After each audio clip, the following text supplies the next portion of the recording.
जी दिल्ली से गुरुदेव प्रणाम चरण स्पर्श। महाराज जी, आत्मज्ञान के बारे में जानना है। जब ये जीव शरीर छोड़ता है तो आत्मा देह से अलग होकर कहाँ जाती है? जब आप निरंतर भगवान का भजन करना प्रारंभ करेंगी और आपकी बुद्धि शुद्ध होगी तब इस बात को समझ। कितने घंटा भजन करती हैं आप? निरंतर भजन चलता है। आपको यह अनुभव हो गया कि आप शरीर नहीं है। शरीर के कष्ट सुख दुख मान अपमान बेटा बहू सब अपने लगते हैं। इसलिए वो अंतिम निर्णय चिंतन से होता है। अगर हमारा चिंतन किसी भी शरीर का होगा तो यद्यपि निर्लेप है आत्मा, कभी उसका बंधन हुआ ही नहीं, ना अभी बंधन है ना आगे कभी होगा। पर मिथ्या होने पर भी ऐसा दृढ़ बंधन है कि जब तक हमारा चिंतन जो होता रहेगा वही हम बन जाएंगे। जो मुक्त होते हैं उनका कोई चिंतन नहीं होता। जो जीवन मुक्त महापुरुष होते हैं उनका ना सत चिंतन होता है ना असत चिंतन होता है, इसीलिए वो जीवन मुक्त हो जाते हैं।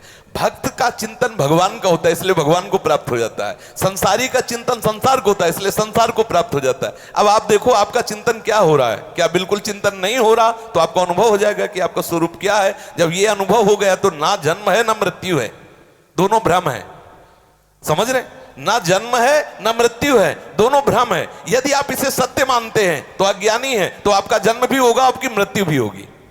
जो आत्मस्वरूप नैनम छिन्नन्ति शस्त्राणि नैनम दहति पावका न चैनम क्लेदयन्त्यापो न शोष्यति मारुतः, वो स्वरूप मैं हूं। लेकिन शरीर का चिंतन होने के कारण भूख प्यास भी लगती है, जन्म मृत्यु का भी अनुभव हो रहा है, मान अपमान का भी अनुभव हो रहा है। ये केवल चिंतन के प्रभाव से हो रहा है। जिस दिन ये चिंतन खत्म हो जाएगा, स्वरूप में स्थित हो जाएंगे, तो शरीर को आग में रख देने पर भी कोई ताप नहीं होता। जैसे मुर्दा को कोई ताप नहीं होता, ऐसे आत्मस्वरूप ब्रह्मलीन महात्मा को कोई ताप नहीं होता, कोई कष्ट नहीं होता।